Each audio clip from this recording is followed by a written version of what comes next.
Structure tells us a lot about various price points in the market.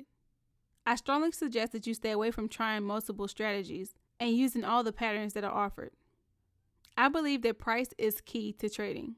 It's a great idea to plan your entries, stop loss, and your take profits around structure.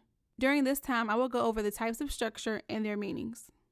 There are two types of structure: inside structure and outside structure. Inside structure is any level of structure that has been previously violated. Outside structure is also the first area in which you would predict price to return to during a pullback. Let's take a look at inside structure.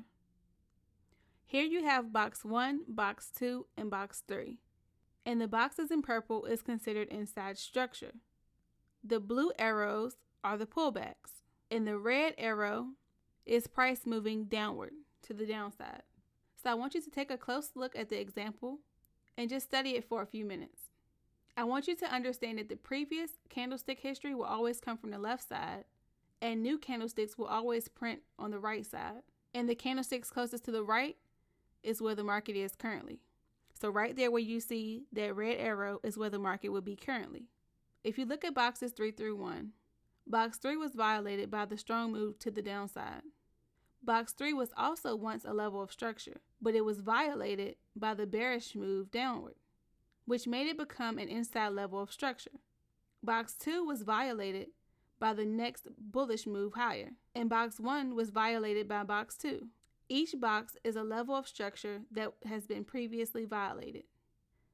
So outside structure is where the previous levels of structure has not been violated. So during the outside level of structure, you will determine if the trend is a no or a go. It will either be a no, do not enter the trade, or go and get involved in the next move up. If you look at the boxes 3 through 1, you will notice that none of the boxes have been violated.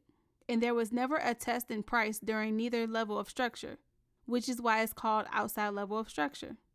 And during the outside level of structure, you will use the DSDE process mentioned previously throughout the course.